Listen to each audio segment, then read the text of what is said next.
নমস্কাৰ, মই বিৰাজ বৰ্মন।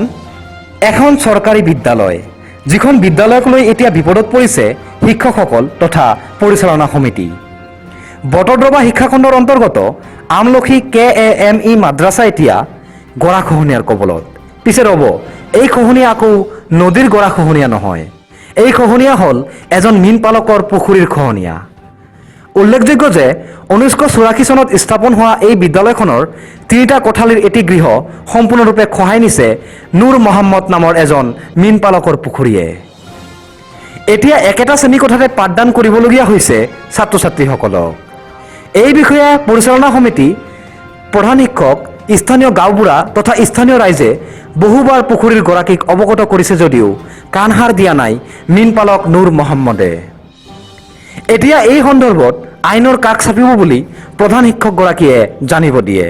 কিন্তু প্ৰশ্ন হয়, বিদ্যালয়খনৰ ভৱিষ্যত কি হ'ব? এই ক্ষেত্ৰত চৰকাৰে এইজন মীন পালকৰ বিৰুদ্ধে ব্যৱস্থা গ্ৰহণ কৰি বিদ্যালয়খন ৰক্ষা কৰিব পাৰিবনে নাই, সেয়া হ'ব লক্ষণীয়।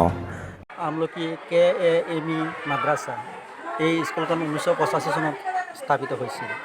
এই স্কুলখন এতিয়া আমি এটা মহা সমস্যা, ডাঙৰ সমস্যাত পৰিছোঁ।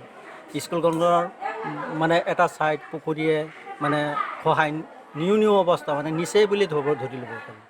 এতিয়া আমি বহুত মানুহ গোট খোৱাৰ পিছত আৰু ৰাইজো আহিছে। মই নিজে এই মানুহজনক মাতি আনি দেখুৱাইছোঁ যে এয়া অৱস্থা। আজি 6 মাহ আগৰ পৰা দেখুৱাই আছোঁ, তেওঁ ইয়াত কোনো কাণসাৰ নিদিয়ে।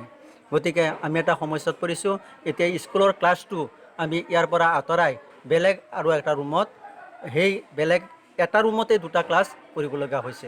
এনেকুৱা সমস্যাত আছোঁ মই।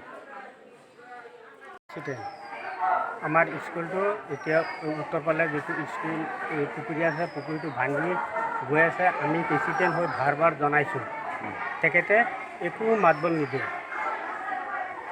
এই মাটিৰ গৰাকীক জনাইছিলে আপোনালোকে? মাটিৰ গৰাকীক আমি জনাইছোঁ। নাম কি মাটিৰ গৰাকী? নুৰ মহম্মদ। আপোনালোকে বিভাগীয়ভাৱে জনাইছিলে? জনাইছোঁ। আৰু একো কাম কৰা নাই? নাই, একো কাম কৰা নাই।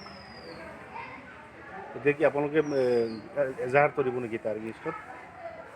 এজাহাৰটো ছাৰ কৰিব। বটদ্ৰৱাৰ পৰা ইমামুল ইছলামৰ ৰিপৰ্ট, নিউজ অসম।